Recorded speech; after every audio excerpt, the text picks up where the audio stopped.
la libertad o el tiempo de contar cada una de sus palabras y cada una de sus letras. Y parece mentira que David, con tan solo 57 palabras y 219 letras, haya escrito uno de los salmos más conocidos y más bonitos de la Biblia, el famoso Salmo 23. Se han dicho muchas cosas acerca del Salmo 23, que si nosotros somos como ovejas, que Él es nuestro pastor, etcétera, etcétera. Pero vamos a hacer algo en esta tarde diferente, porque la riqueza de este idioma, la riqueza del hebreo, que estamos también estudiando aquí y en el Puerto de la Cruz, cositas de este idioma, nos da la posibilidad de sacarle mucho más el jugo, porque lo que he hecho es que he escogido una serie de palabras claves de este salmo y he visto cómo se traducen o en qué contexto se escriben en otros pasajes de la Biblia. Claro, esto me ha llevado horas. Si lo que yo les voy a compartir a ustedes, que yo no creo que lo pueda compartir todo, no sé hasta dónde vamos a llegar, pero estudiar los salmos o estudiar un capítulo de la Biblia casi palabra por palabra te lleva un montón de tiempo. Y cuando yo estaba estudiando en estos días este salmo, casi palabra por palabra, pues me alegré de ver todo lo que se puede sacar de él, pero por otro lado me puse un poco triste. Y les voy a decir por qué. Porque si yo me dedicara a ir por cada salmo, por cada capítulo, por cada pasaje de la Escritura, casi palabra por palabra estudiando lo que significa, la raíz verbal que tiene, en qué conjugación hebrea está, en dónde aparece en otros textos, con la edad que tengo en este momento, no me va a dar tiempo de poder estudiar toda la Biblia. Entonces, por un lado, me alegré de haber descubierto cosas muy bonitas del Salmo 23, pero por otra parte le dije, Señor, no me va a dar tiempo de poder estudiar toda tu palabra, ni siquiera todos los salmos, porque son 150 palabra por palabra. Imagínate los años que te puedes pegar ahí. Pero yo creo que en esta tarde, con ayuda del Señor, vamos a descubrir cosas muy interesantes. He observado algo que, por un lado, está bien y por otro lado me preocupa un poco. Y es que como hemos acostumbrado a la iglesia desde hace ya algún tiempo a poner todo lo que se lee en pantalla, pues esto lo que hace es que ya muchos de ustedes ya no vengan a la iglesia con la Biblia. Porque bueno, como al fin y al cabo esto es una maravilla, porque como la letra está tan grande y además la puedes ver y tal, está bien. Y lo vamos a seguir haciendo, porque yo creo que es muy bueno que, en fin, que tengamos ahí la lectura y podamos seguirla todo. Pero yo en esta tarde les voy a pedir un favor a los que han traído la Biblia, que no voy a preguntar cuántos la han traído, porque veo que tal vez pocos lo han hecho. Pero los que han traído la Biblia, la pueden abrir por favor por el Salmo 23, ¿vale? Sé que también hay algunos que se han acostumbrado a utilizar el móvil, porque tienen ahí también la Biblia. Bueno, mira, nos está llamando el rey David. Vamos a hablar de él en el Salmo 23. Salmo 23, por favor.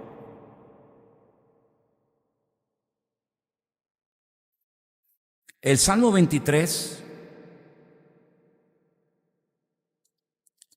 dice, hay un título que los hombres le han puesto, ese título no está en el texto original, pero pone arriba Salmo de David. Y el versículo 1 arranca con el Señor es mi pastor. ¿Lo veis? ¿Sí o no? Bueno, en el texto que ustedes tienen ahí delante, ese Salmo de David sí forma parte del versículo 1, ¿vale? Entonces el Salmo empezaría diciendo Salmo de David y sigue el versículo 1, el Señor es mi pastor, etcétera, etcétera, ¿de acuerdo? Ahora, yo he escogido algunas palabras que para mí son claves de este Salmo. Por ejemplo, la palabra pastor. Tengo aquí un puntero, espero que esto funcione. La palabra pastora es esta, ¿la veis ahí? Si de vez en cuando me pueden contestar, me ayudaría un poquito. Gracias, hermano, muy amable, María. ¿La veis?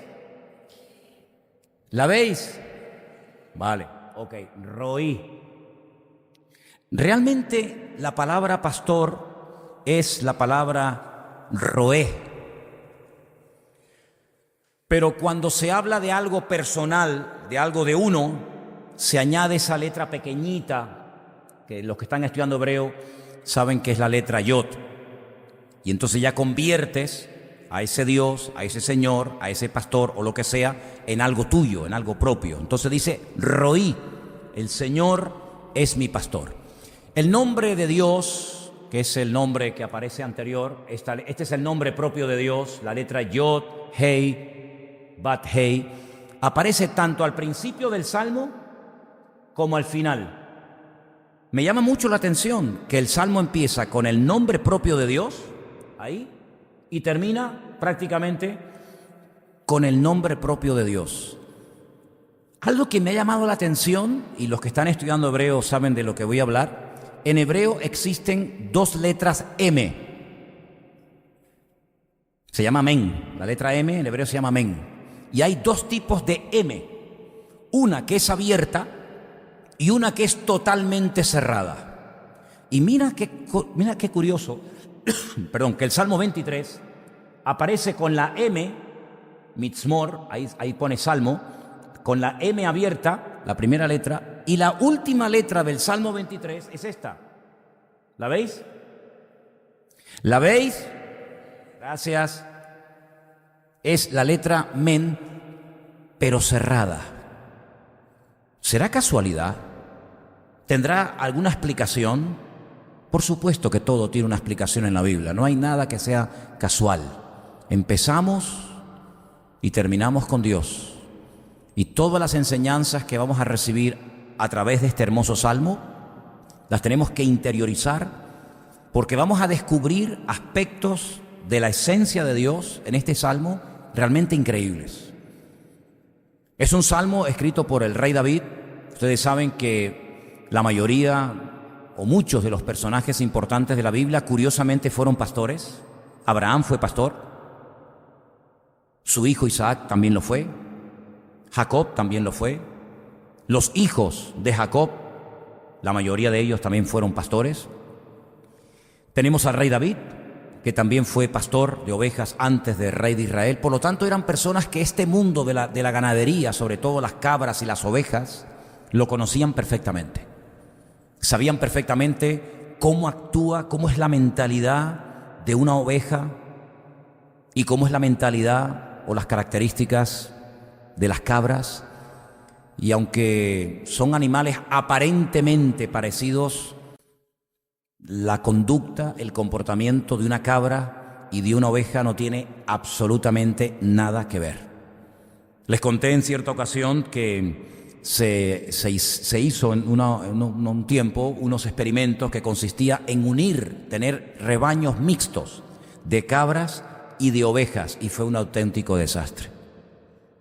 Porque las cabras les gusta trepar, son generalmente rebeldes, son testarudas, trepan, se suben allá arriba y no son gregarias, no es como la oveja tontorrona que siempre está en manada, siempre está en grupo con las demás, sino que la cabra tiene ese espíritu independiente, ¿no? Hay un refrán por ahí que dice que la cabra tira al monte, ¿no? Sin embargo, la oveja es más gregaria, la oveja es más tontorrona, más dependiente del pastor. Entonces, ¿qué es lo que pasaba? Que, bueno, cuando se mezclaban las ovejas con las cabras, las ovejas terminaban imitando a las cabras y trepaban y se subían a unas alturas tremendas y después no sabían bajar, se perdían y bueno, era un lío y le daban un trabajo a los pastores tremenda. Entonces lo que decidieron fue no mezclar ovejas con cabras, sino que cada uno vaya por su lado, ¿no? La cabra come lo que encuentre, cartón, plástico, hierba, madera, lo que agarre la cabra se lo come, ¿verdad? Sin embargo, la oveja es más selectiva, más delicada. Una oveja cae, por ejemplo, en el agua y si es tiempo de lana, que aún no la han esquilado, se muere porque se le empapa la lana con el agua y se le duplica o triplica el peso y se ahoga porque apenas sabe nadar. La cabra, digamos que no es tan dependiente aparentemente del pastor. El pastor tiene que estar más veces detrás de las cabras. Sin embargo, con la oveja es al revés. La oveja generalmente sigue al pastor y el pastor muchas veces tiene que seguir a la cabra, ¿no? Por eso yo pregunto, ¿A quién te pareces tú más? ¿A una cabra o a una oveja? En fin, tú verás, ¿no? No le preguntes a tu marido, a tu esposa, no sea que te lleves una sorpresa con la respuesta, ¿no? Pero lo que me llama la atención de esta palabra pastor tiene una raíz muy interesante y la estuve buscando en diferentes pasajes de la Escritura. Y hay un texto que está en el libro del Génesis, capítulo 16, versículo 14. No hace falta porque claro, si a lo mejor lo pones va a perjudicar eso ahí, pero bueno, como quieras. En Génesis capítulo 16, versículo 14, hay un versículo muy interesante donde aparece la palabra roí, que es la palabra mi pastor. Y déjame que te lo lea, presta atención. Dice así: por lo cual llamó al pozo, pozo del viviente que me ve. Pozo del viviente que me ve. Pozo es ver, viviente es la hay, que me ve, que me observa, es roí. Así que en el Salmo 23, la palabra roí la traducen como mi pastor, pero en Génesis 16:14 la traducen como el que me ve, el que me observa. Y hay otro pasaje tremendamente interesante en la Escritura que marcó en el mundo espiritual un antes y un después, y es lo que se llama la aquedá, cuando Abraham coge a su hijo de casi 40 años. Maestras de escuela dominical, tengan presente este dato, porque a veces he visto en fotografías o en póster o en cuadros de la escuela dominical a un niñito, casi a un adolescente, ¿verdad?, que su papá lo lleva y lo pone sobre un altar, y ese niñito es Isaac y el papá, un señor muy anciano, es Abraham. Pero realmente la realidad no fue así. La realidad es que Isaac se calcula que ya podría tener casi 40 años de edad. Y por eso cuando dice la Biblia, y ambos iban juntos, los dos iban juntos, es que Isaac sabía lo que se exponía. Isaac no era tonto. Isaac sabía perfectamente en qué consistía un sacrificio. Un sacrificio no era solamente subir a un monte, levantar un altar de piedras, prenderle fuego a la madera y nada más, sino que un sacrificio no era sacrificio si no había una víctima, si no había un animal inocente, fuera oveja, cabra, buey o lo que correspondiera en el momento, ¿no? Y por eso él le pregunta a su padre, dice: oye, padre, que llevamos 3 días caminando, venimos desde el sur de Israel, desde la ciudad de Beer-Sheba. Beer, esposo, Sheba, hoy se aprendieron algunos nombres, que Sheba, 7, ¿no? La ciudad de los 7 pozos, y venimos 3 días caminando y veo que llevas leña, llevas brasas, llevas fuego, ¿verdad? Las hemos avivado por el camino, llevas el cuchillo, pero una pregunta, ¿y el cordero, el holocausto, la víctima? Y entonces el padre le dice: el Señor proveerá. Dice en el texto en Génesis, Adonai Jireh. Pero realmente no dice proveerá, sino que vuelve otra vez a aparecer con otra conjugación la palabra roí, que en el Salmo 23 la traducen como mi pastor. En el libro de Génesis, capítulo 16, te lo acabo de leer, aparece como el pozo del viviente que me ve, como el que me observa. Pero en ese pasaje donde Abraham sube con su hijo Isaac al monte Moriah a sacrificar a su hijo, se traduce como el Señor verá, no como el Señor proveerá, que es lo que habitualmente leemos en la versión Reina Valera, sino que realmente lo que dice el Señor verá. Es decir, va a ocurrir algo hoy en esa montaña que en el mundo espiritual, como acabo de decir, marcará un antes y un después. Tú sabes que hay acontecimientos, sabes que hay cosas que suceden en la historia que pueden marcar un antes y un después en nuestras vidas. Por ejemplo, cuando una mujer se casa, un hombre se casa, oye, hay un antes y un después. Cuando eres padre, ¿verdad? Cuando eres madre y tienes el privilegio de haber sido madre o padre, pues hay un antes y un después, ¿no? Bueno, pues en el mundo espiritual hay cosas que podemos hacer los seres humanos, para bien o para mal, que marcan un antes y un después. Y por eso muchas veces hay palabras que son como términos polivalentes, es decir, palabras que se pueden traducir con diferente significado. Y una de las palabras que tiene diferente significado o traducción es la palabra nes. La palabra nes en hebreo es bandera. Pero también la palabra nes en hebreo es señal. Y también la palabra nes en hebreo es milagro. Es decir, hay cosas que son un milagro, pero que ese milagro es como una bandera, es como una señal que pasan los siglos, cambiamos de generación, pero quedó una marca en el mundo espiritual. Es como cuando la policía va y dice, hombre, no hemos pillado al ladrón con las manos en la masa, no sabemos quién es el ladrón, pero hay huellas. Y entonces sacan, ¿verdad? ¿Cómo es? Las famosas huellas digitales. Y entonces en la base de datos, en la computadora, dice, mira quién fue, fulanito de tal. Pero ¿y cómo sabes que fue fulanito de tal el que atracó esa cafetería o restaurante o lo que sea? Porque dejó sus huellas.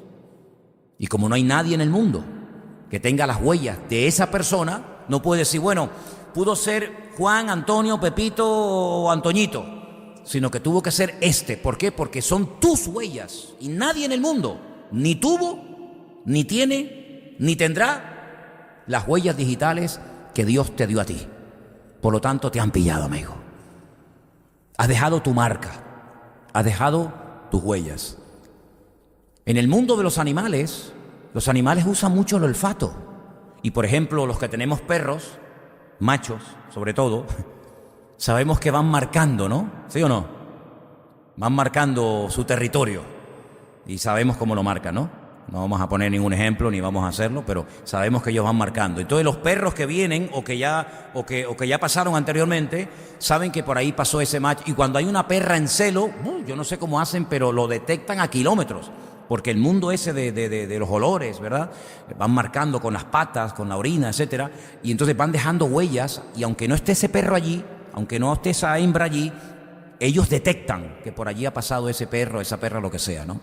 En el mundo espiritual nosotros también vamos dejando marcas, ¿sabes? Vamos dejando huellas. Hay un versículo en el Nuevo Testamento que dice que tenemos que seguir las pisadas, tenemos que seguir las huellas de Cristo. Se cuenta la historia de un niño que quería estar con su padre, pero su padre le prohibió que fuera con él porque iba ese día a cazar caimanes a un río, a un pantano, y era muy peligroso llevar a un niño pequeño a cazar cocodrilos, ¿no? Y le dijo, no vengas.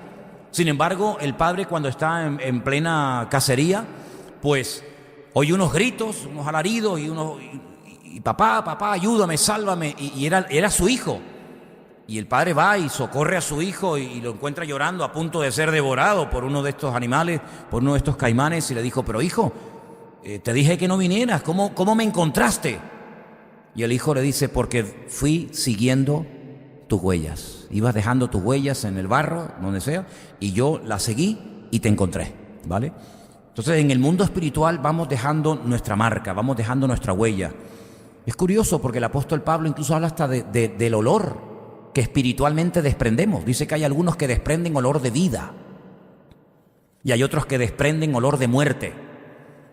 Y Pablo utiliza algo que era muy conocido en el Imperio Romano, y es que cuando cogían cautivos para después matarlos o para después convertirlos en esclavos, torturarlos o tirarlos a la arena del circo romano y burlarse de ellos, pues los vencedores lógicamente venían delante y era la entrada triunfal. Y entonces en la ciudad que los recibían, ponían en las calles, ponían en las plazas, ponían en lugares más importantes por donde iba a pasar el desfile, ponían, ¿cómo se llama? Como fuegos, ¿no? Como una serie de antorchas, y ponían incienso. Y entonces los que habían vencido, dice que para ellos era olor de vida, era olor de triunfo, era aplausos, era reconocimiento, pero para los que iban atrás, encadenados, sabiendo que iban a morir, para ellos era olor de muerte. Así que los que iban delante, que habían vencido, para ellos ese incienso era lo mejor del mundo, era la bienvenida, era el reconocimiento a la victoria. Pero para los que iban atrás, que habían perdido, los que iban cautivos, para ellos era olor de muerte, y una muerte segura y próxima, ¿no? Entonces el Señor nos dice en su palabra que Él nos observa. El Señor nos observa permanentemente de noche y de día. Y esta mujer que dice, a este pozo le voy a llamar el pozo del viviente que me ve, Jai Roí, es nada más y nada menos que una mujer que tuvo muchos problemas consigo misma y con los demás. Y me estoy refiriendo a una egipcia llamada Agar.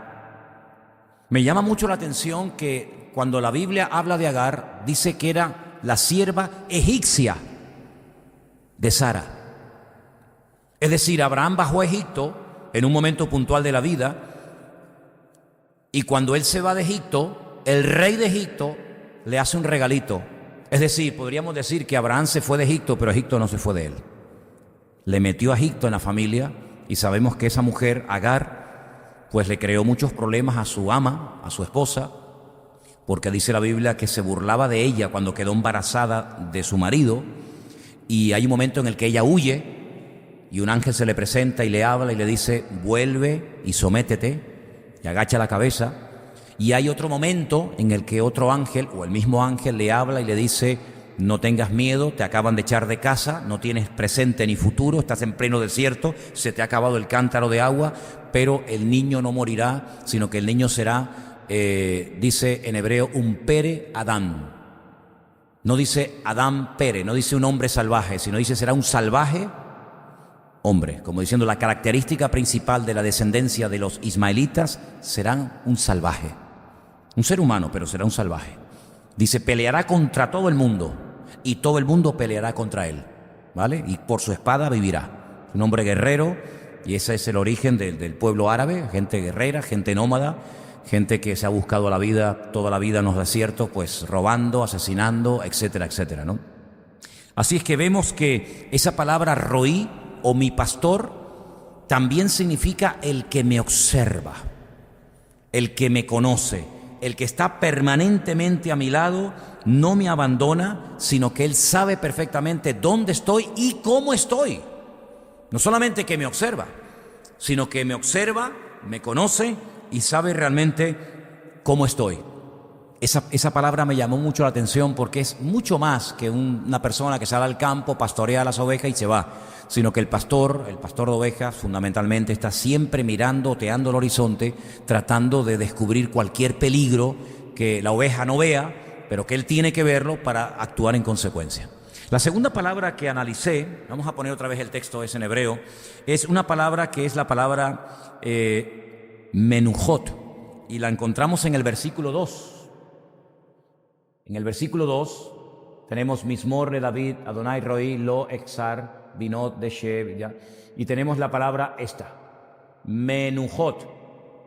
En español esa palabra se ha traducido por la palabra reposo. No sé cómo dice el versículo 2, si alguien me puede leer el Salmo 23:2. El Señor es mi pastor, nada me faltará, en lugares de delicados pastos me hará descansar, me hará reposar. Ok, en aguas de reposo, habla de aguas de reposo, en aguas tranquilas. Busqué esa palabra para ver si solamente se refería al tipo de agua, si son aguas turbulentas, aguas peligrosas, con mucha fuerza, con mucha corriente, o también es una palabra que se aplica a personas. Y sí, la encontré. Y mira tú por dónde. Hay un hombre en la Biblia que por la forma como vivía, por la forma como actuaba, su personalidad, era un hombre que se conoce como Ish Menujá, un hombre pacífico, un hombre tranquilo. Y vamos a ir a Primera de Crónicas, capítulo 22, el versículo 9. Primera de Crónicas, capítulo 22, versículo 9. Si alguien quiere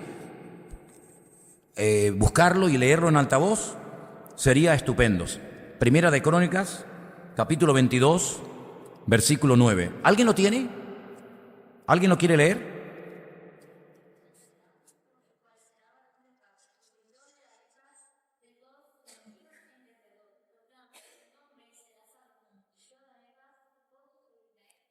Fíjate qué interesante, se le está profetizando al rey David que va a tener un hijo que será un Ish Menujá. Es la misma palabra que aparece para reposo o para aguas tranquilas, porque dice que sería un hombre tranquilo. Y a ese hombre tranquilo, a ese hombre pacífico, es al que el Señor le dio el privilegio de poder construir el primer templo, el famoso templo de Jerusalén. Su padre era completamente diferente. La personalidad, el estilo de vida de David era totalmente diferente. Pero sin embargo vemos que es un término que no solamente se utiliza para hablar de aguas tranquilas, ¿verdad?, sino que también es un término que se utiliza para hablar de personas que tienen esa característica, gente tranquila, gente pacífica, gente que no tiene ese espíritu guerrero como el que tenía David. No vemos nunca a Salomón yendo a la guerra. Salomón era un hombre que se dedicó a otro tipo de cosas, ¿verdad? Y fue precisamente a esa persona con esa característica a la que Dios utiliza para algo que David no podía hacer. Y esto me llama mucho la atención porque uno dice, bueno, es que esta persona es muy parada, no es espabilado. El otro sí, el otro tiene un carácter, un temperamento, pero te das cuenta que en la Biblia hay lugar para todo el mundo. Hacía falta un David. David no podía ser un tipo parado, un tipo que se venía abajo por cualquier cosa. David era un hombre con un carácter, con un temperamento, pero era el tipo de persona que hacía falta pues para dominar a los enemigos, para que después, cuando naciera su hijo Salomón, hubiera paz, hubiera calma, y él a su vez fuera un hombre pacífico y tranquilo, ¿verdad? Sobre todo que meditara. Fíjate la cantidad de cosas de las cuales habló Salomón, hasta de las hormigas. Oye, para hablar de las hormigas, este hombre estaría, claro, como no iba a la guerra, pues se iba al campo a ver las hormigas. David no se iba a parar nunca a ver las hormigas, porque es que no tenía ni tiempo, ni sabía que existían las hormigas, ¿verdad? Sin embargo, Salomón habla de las hormigas, habla de las arañas. Salomón escribe un libro de Proverbios que es una maravilla. Salomón escribe un libro llamado el libro de Coelet o el libro de Eclesiastés, donde él reflexiona sobre la vida, gente que fue muy famosa y que muere con ningún reconocimiento, gente que no fue famosa pero que le dan una pompa al morir que no le dieron en vida. Sí, es un hombre que se rompe la cabeza. Y entonces vemos en la Biblia que hay personas impulsivas, personas melancólicas, personas flemáticas, personas sanguíneas, y hay lugar absolutamente para todo. Porque esa palabra menujá o menujot aparece hablando acerca de la personalidad o hablando de la vida también de Salomón. Hay otra palabra que me llama la atención y es la palabra yenagení. La palabra yenagení es una palabra que dice en el texto en español, Él me guiará por sendas de justicia. Quiero pedirle a dos de ustedes que me busquen Éxodo 15:13, por favor, y otra persona, Segunda de Crónicas 28:15. Repito, alguien que me lea Éxodo 15, versículo 13, y otra persona que me lea Segunda de Crónicas 28:15. Cuando alguien tenga el texto de Éxodo, María, por favor, ¿me lo puedes leer?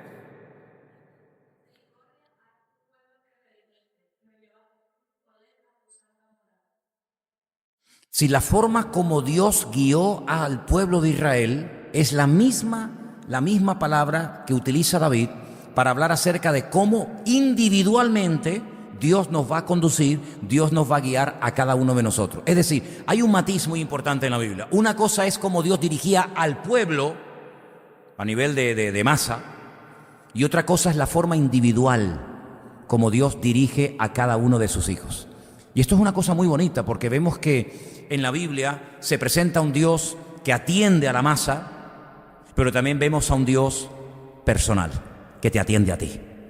Y esto lo vemos también, por ejemplo, en la vida de Jesús, siempre rodeado de multitudes, siempre rodeado de enfermos, siempre rodeado de un montón de personas que venían, el que no estaba enfermo estaba endemoniado, el que no estaba endemoniado tenía preguntas, el que no tenía preguntas, pero también lo vemos a Jesús, y es algo que se destaca sobre todo en el Evangelio de Juan. Lo vemos, por ejemplo, un día hablando a solas con una mujer, la mujer samaritana. Jamás a un rabino judío se le ocurriría a solas hablarle a una mujer.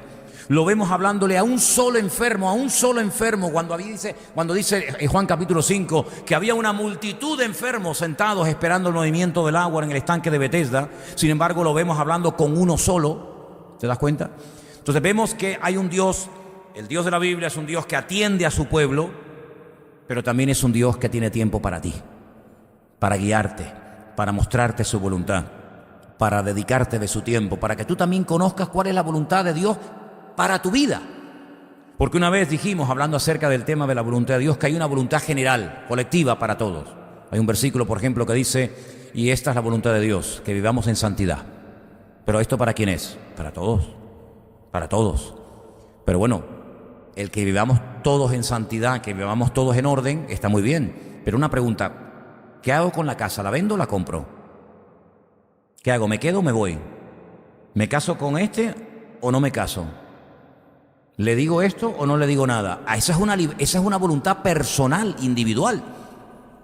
Hay momentos en los que el Señor le da permiso a Abraham para ir a Egipto, y hay otros momentos en el que le dice a su hijo, no vayas a Egipto. ¿Te das cuenta? Al padre lo deja bajar, al hijo no. Entonces hay una voluntad para todos en general, pero luego hay una voluntad personal, individual, para cada uno de nosotros. Y esto lo vemos en el Salmo 23. Él me guiará, pero a mí personalmente, aparte de que va a guiar al pueblo y nos va a ayudar a todos, pues aparte de eso, el Señor me va a guiar a mí también personalmente. Por eso, si necesitas dirección en tu vida, si necesitas una palabra específica para tu situación particular, puedes hablar con el Señor, puedes desahogarte con Él, porque Él también te va a guiar a ti. ¿Cuántos dicen amén? Esa palabra, yenangení, que es guiar o conducir o guiar, aparece también en un texto que está en Segunda de Crónicas, capítulo 28, el versículo 15. ¿Me lo puede leer alguien, por favor? Patricia.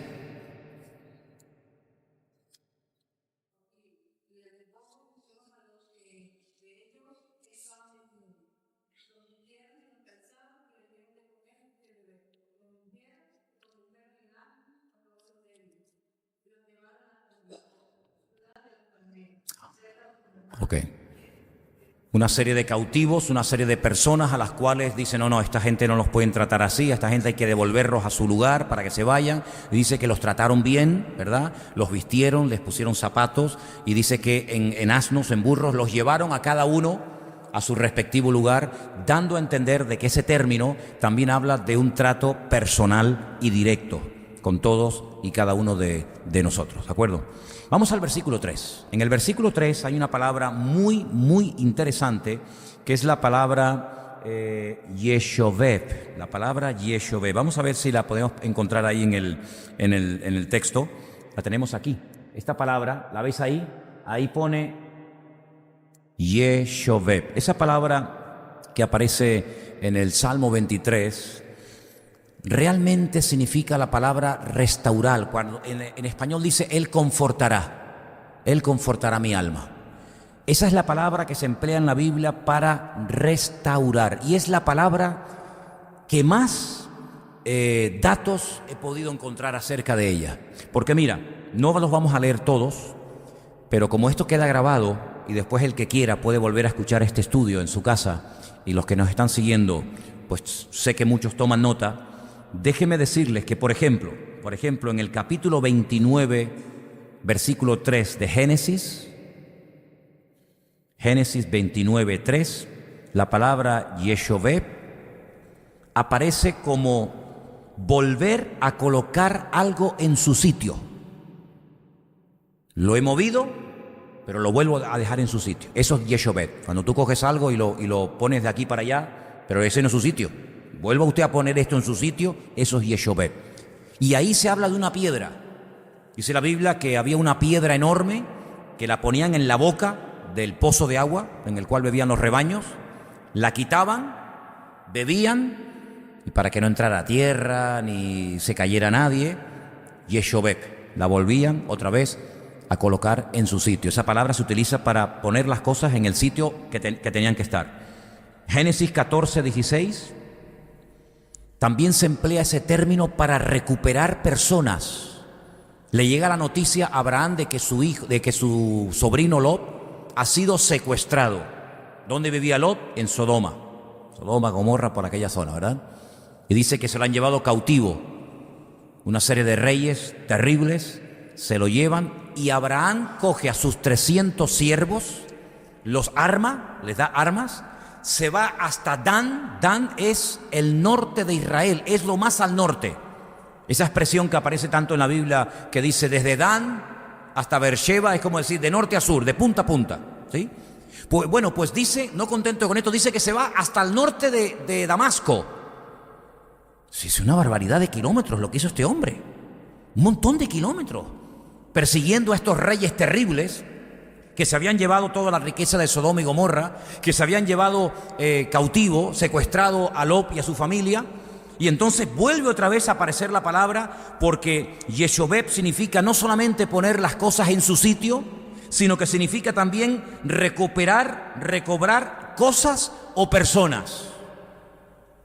Y es muy interesante, ¿no? Porque vemos que todo eso que estoy diciendo, de poner las cosas en su sitio, de recuperar la dignidad de la persona, todos esos términos aparece en la palabra confortará mi alma. Entonces Dios te va a poner en tu sitio. ¿Cuántos dicen amén? Dios te va a poner en tu sitio. Dios te va a restaurar. Dios te va a volver a dar dignidad si es que la has perdido. Dios va a volver a levantar tu autoestima. Imagínense cómo tenía que estar Lot, secuestrado. No sabía si le iban a matar, si le iban a torturar, si le iban a violar a las hijas delante de él, si le iban a matar a la mujer. Él no sabía nada, pero por el camino venía el tío. Por el camino venía el tío Abraham con sus 300 siervos bien armados, y que iba a ser Yeshobeb, que lo iba a recuperar y lo iba a volver otra vez a poner en su sitio. Y eso es lo que hace el Señor con nosotros, ¿verdad? El Señor nos vuelve a poner en nuestro sitio, el Señor nos vuelve a poner sobre la roca. Si hemos tropezado, si hemos caído, si nos hemos apartado, si nos hemos enfriado, Él nos vuelve otra vez a restaurar para que sigamos sirviéndole. ¿Cuántos dicen amén? Y puede ser que entres en un tiempo de desánimo, de desgana, como por ejemplo Elías, que dice que se metió dentro de una cueva y oró, pero oró mal. Oró, pero oró mal. Señor, quítame la vida, ya no aguanto más, me siento solo. El Señor dijo, no, eso nada. Sal para afuera, sigue caminando, porque aún te queda mucho camino por recorrer. Todo eso es Yeshobeb, ¿verdad? Pero hay un texto muy interesante en Génesis 43:12. Génesis 43:12. Ese sí quiero que lo leamos. Si me hace el favor alguien de leérmelo, por favor, porque tiene que ver con el dinero. Génesis capítulo 43, versículo 12. El primero que lo tenga, que me lo lea rapidito. ¿Qué dice?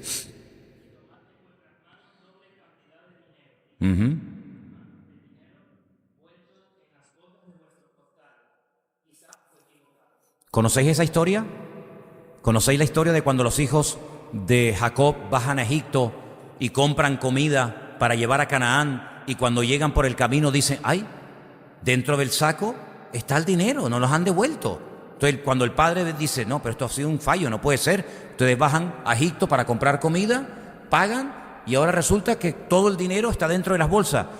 Cojan otra vez dinero y vayan otra vez a Egipto y devuelvan el dinero. Entonces Yeshobeb también tiene que ver con devolver algo a alguien, es decir, restituir la prenda, restituir. Bueno, por eso dice la Biblia que Satanás es como un ladrón que quiere robarte, que quiere quitarte. Sin embargo, el Dios de la Biblia es el Dios que quiere darte y el Dios que quiere bendecirte. ¿Cuántos dicen amén? Hay otro texto que tiene que ver con las fronteras.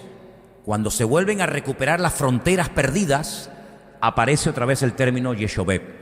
Los versículos serían Segunda de Reyes 14:25 y también Isaías 49:6. No lo vamos a leer porque este es un estudio muy largo, muy profundo, que si leemos versículo por versículo se nos va a ir demasiado el tiempo, pero ustedes pueden volver otra vez a escucharlo en casa y leerlo tranquilamente.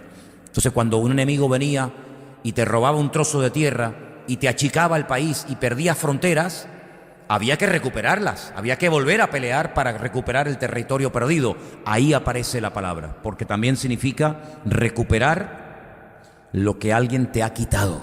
Qué interesante, ¿no? Génesis 40:13, José le interpreta un sueño a un copero y a un panadero. Al panadero le dice, mira, no tienes futuro, te van a matar. Pero al copero, ¿se acuerdan? Al copero le dice, el faraón te va a dar una segunda oportunidad, así que aprovéchala. Vas otra vez a estar en la presencia del faraón y vas otra vez a estar con él. Y entonces vemos que es restituir a alguien a su puesto original, ¿vale? También aparece ese término. Hay otro versículo, Levítico 25:28, que tiene que ver con recuperar la tierra que has tenido que vender porque no te ha quedado más remedio, pero que se puede recuperar la tierra. Cuando una persona en el pueblo de Israel hipotecaba o vendía la tierra que había heredado de sus padres, no la perdía para siempre, sino que podía volver a comprarla, podía volver a recuperarla. Y ahí aparece otra vez el término que estamos analizando. Y finalmente hay también un versículo, que este sí quiero que lo lea alguien, por favor. Salmo 35, versículo 17. Porque la palabra que estamos estudiando, Yeshové, tiene que ver también con recuperar, con salvar a una persona que está en grave peligro. Salmo 35, 17, por favor. ¿Quién me lo lee? Dile. Sigue, dale.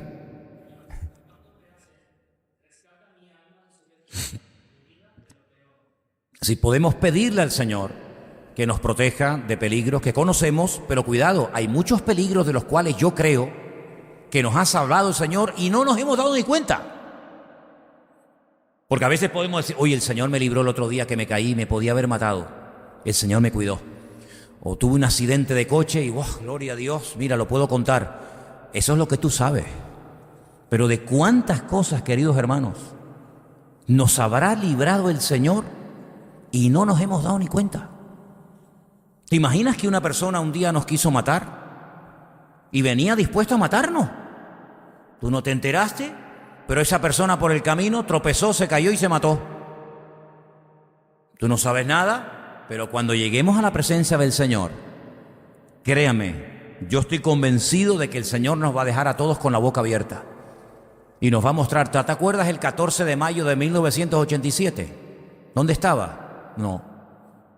O mira, estabas en la playa. ¿Sabes que había un tiburón blanco a 5 metros de ti? ¿Cómo? Tú no lo viste. Pero cuando iba hacia ti, no sé lo que le pasó, le dio un ictus. Le dio un ictus al tiburón y se quedó así, patas arriba, tú ni lo vi, bueno, aletas arriba. Tú no te enteraste, pero ese día tú podías haber muerto. Oye, Señor, pues gracias porque no me enteré, pero es verdad. Entonces, hermanos, nosotros estamos protegidos por la mano del Señor 24 horas al día. Llevo una semana, ya al final ya le dije a Elena, por favor, échame una mano, porque es que ya no sé cómo salir de esto. Me llaman todos los días a la misma hora para darme una oferta de una compañía para el funeral. Buenos días. ¿Con qué compañía tiene usted? Digo, no, porque tenemos una oferta, tenemos una caja muy económica y digo, pero mire, señorita, es que no me interesa la caja ahora mismo. No, pero es que es una oferta, que no, mire, que no. Al día siguiente me vuelve a llamar otra. Mire que tenemos una oferta de funeral muy económico, muy bonito, con unas flores, que no, mire, que sinceramente que no me interesa. ¿Sabe qué, hermano? Nosotros tenemos la mejor compañía, el mejor seguro del mundo, y es el Señor, que es nuestro pastor. ¿Cuántos dicen amén? Gloria a Dios. Dile a tu hermano, tranquilo, que el Señor nos está cuidando. Díselo. Tranquilo, que el Señor nos está cuidando. Quiero analizar una palabra más. Hay muchas más, No estoy terminando el estudio de hoy. Pero hay una palabra más, que es la palabra Yangení. ¿Podemos poner ahí el texto? La palabra Yangení, donde dice en el texto español, me guiará, ¿vale? Me guiará por senda de justicia, ahí. Yangení. Esa palabra, Yangení, quiero que vayamos a un pasaje de la Biblia, Génesis 24, 27, porque ahí aparece una persona que ayer, cuando yo hablaba de él en la clase de hebreo en el Puerto de la Cruz, oye, se me encendió en ese momento la lamparita y dije algo que yo no tenía pensado decirlo, pero me acuerdo lo que dije y lo quiero decir esta noche. ¿Ustedes se acuerdan de un personaje llamado Eliezer? Es un nombre compuesto. Elí significa mi Dios. Ezer significa ayuda. Mi Dios es mi ayuda. Qué nombre tan bonito, ¿no? Eliezer. Bueno, resulta que un día Abraham, que era el hombre más rico del mundo, el hombre más rico de la tierra, era Abraham, el que había salido de Ur de los Caldeos, ¿se acuerdan, no? Pues este hombre un día dijo, Señor, no me has dado prole, no me has dado un hijo, no tengo descendencia. toda la fortuna que tengo, las ovejas, las cabras, los camellos, los criados, etcétera, etcétera, se los va a quedar Damasceno, se ve que era de Damasco, ¿no? Se los va a quedar su hombre de confianza. ¿Quién era? Eliezer. Al no tener hijo varón, bueno, ni varón ni hembra, pues no me va a quedar más remedio que darle la herencia a mi criado, porque no tengo descendencia. Ahora tú imagínate un criado que por ser fiel a su señor, a su amo Abraham, se iba a convertir con el paso del tiempo en el hombre más rico del mundo, porque su amo era rico, y aunque él era un siervo, aunque él era un criado, cuando su amo muriera, él iba a ser el heredero de toda la fortuna de Abraham. ¿Me siguen? Pero resulta que Abraham lo que quería en el fondo era tener un hijo. ¿Lo tuvo o no? Claro que lo tuvo. Y ese hijo que iba a heredar la fortuna de su padre se llamó Isaac. Y ahora Eliezer coge una depresión, se enfada, quiere matar al niño, no lo puede ver en pintura. ¿Estoy diciendo la verdad? No para nada. Él podía estar hundido, pues decir, bueno, y ahora me quedo sin nada. Ahora nació y se va a llevar toda la fortuna que iba a ser para mí. Pero él entiende que bastante privilegio es ser el hombre de confianza, el siervo de confianza del amigo de Dios, en este caso de Abraham. Por lo tanto, él no le coge envidia al niño. Al contrario, él quiere que el niño sea bendecido, que el niño sea próspero, que el niño tenga lo mejor, incluida la mejor mujer de la tierra. Y mira tú por dónde que al ver que no cambió su actitud de ser un hombre, decir, voy a ser rico, lo voy a tener todo, a decir, no voy a tener nada, porque ahora se lo va a llevar el niño. Fíjate cómo no cambió de actitud, sino que se mantuvo bien, se mantuvo fiel, que un día el amo lo llama y le dice, Eliezer, ven para acá. Quiero que le busques una mujer a mi hijo. Claro, Eliezer podía decir, le voy a buscar la más fea, la peor, para que terminen divorciándose, separados y al final todo me vuelva a mí. No. Sino que él ora al Señor y le dice, Señor, guíame. Es la palabra que estamos analizando, Yangení, guiar, conducirme. Quiero que me guíes al lugar donde viva esa mujer. Ahora, ¿dónde está? Ay, amigo, ¿dónde está? Y él coge y se pone a caminar por el desierto y se pone a caminar días, semanas, no sé si meses, pero se pone a caminar cargado con un montón de riqueza para dársela a su futura esposa, y llega a un lugar donde ve a las mujeres que salen para darle de beber a los rebaños, y entonces él le pone una prueba al Señor y le dice, Señor, yo llevo un montón de camellos. Y un camello cuando bebe, después de días, dice que puede beber como mínimo 100 litros de agua. Llevaba 10 camellos cargados, aparte del que a lo mejor él llevaría. Yo voy a ponerle esta prueba al Señor. Le voy a pedir a una mujer que le dé de beber, que me dé agua de beber. Y si me dice que sí, esa es la mujer que Dios ha puesto para el hijo de mi amo. Ve venir a una chica y le dice, ¿me das un poquito de agua para mí, para mi camello? Y le dice, sí, te voy a dar agua a ti, a tu camello y a todos los camellos que traes. Ahora, para sacar agua del pozo, no había en aquellos tiempos una bomba, ¿sabes? Mete la bomba y te va bombeando el agua y oye, solamente es cuestión de aguantar la manguera. No. Dice que tenía que sacar uno y otro y otro. ¿Cuántos cubos de agua habrá sacado esa mujer para dar de beber a 10 camellos sedientos? Cada uno bebía 100 litros por 10. Son 1000 litros de agua. Intenta un día en tu casa, con un cubo, sacar 1000 litros de agua. Es una barbaridad. Oye, te termina doliendo aquí, la cintura, la cadera, la artrosis, la artritis, todo te va a doler. Y dice que él estaba asombrado, porque decía, yo en mi vida he visto una mujer tan amable, que no se queja, que no le he pedido que le dé de beber a mis camellos, pero ella se ha ofrecido. Esta tiene que ser. Su hermano se llamaba, ¿cómo? Labán. blanco. Labán es el color blanco en hebreo, pero al revés, ¿saben lo que significa? Tramposo. Parece blanquito, pero es un tramposo de mucho cuidado. Le da un brazalete de oro, le da unos anillos, le da unas cositas y su hermana se va a la casa y le dice a su hermano: mira lo que me ha regalado un señor allí que le di un poco de agua a los camellos, un brazalete, un anillo, un pendiente. Y Labán sale corriendo al pozo y le dice: venga a mi casa, que tengo comida para usted. Este es un vivo, ¿eh? Y todos sabemos, ¿verdad?, la debilidad de Labán. Bueno, pues esa forma sobrenatural como el Señor guió a Eliezer, esa es la forma sobrenatural como el Señor nos va a guiar a todos individualmente en todas las necesidades que tengamos a lo largo de nuestra vida. ¿Cuántos dicen amén?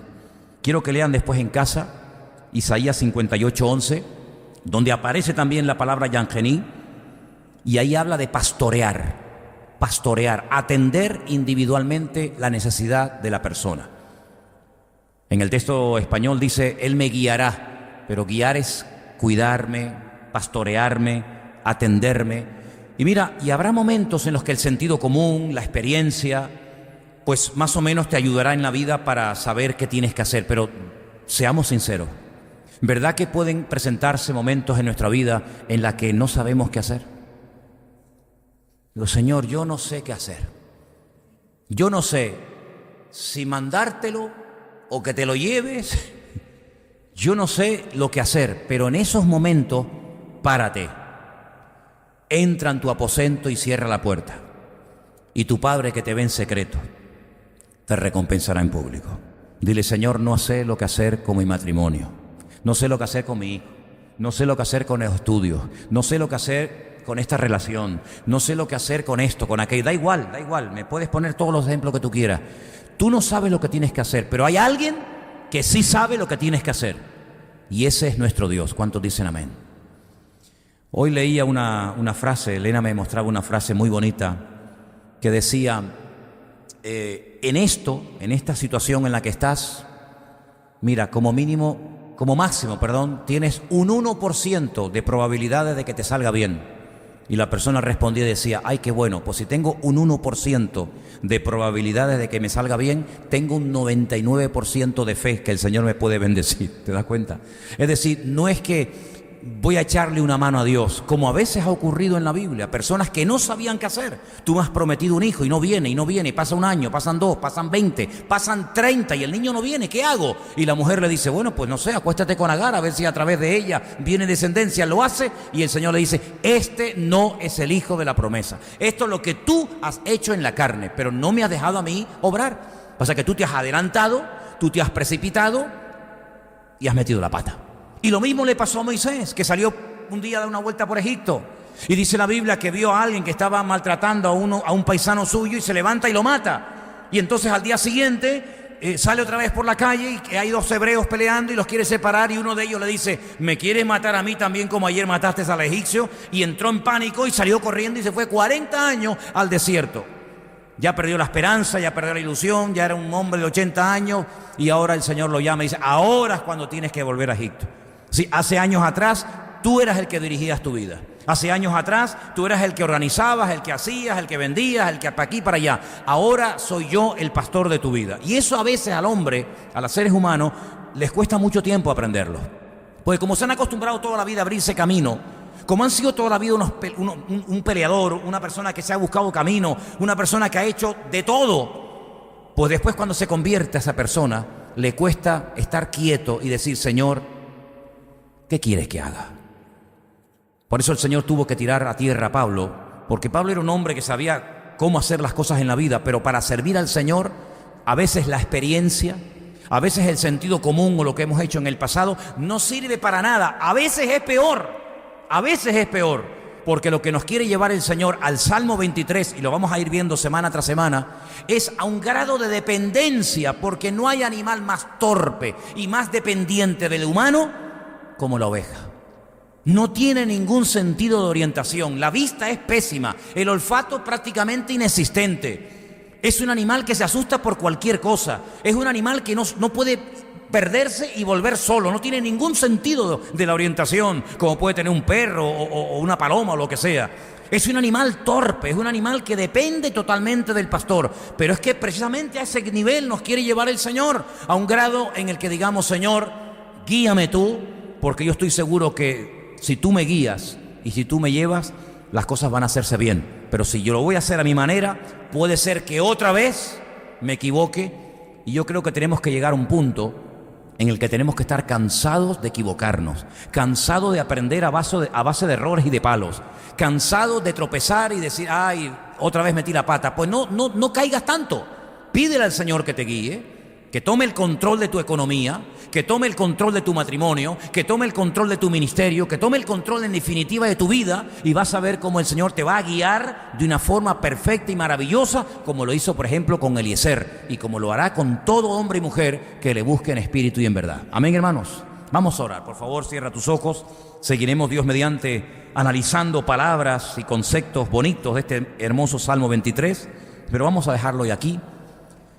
Les recuerdo a todos ustedes que esto queda grabado para que después con tranquilidad en casa puedan volver a escucharlo y leer los textos que hoy nos han leído, y te va a enriquecer mucho el ir casi palabra por palabra, término por término, descubriendo, analizando la profundidad, la riqueza de su palabra.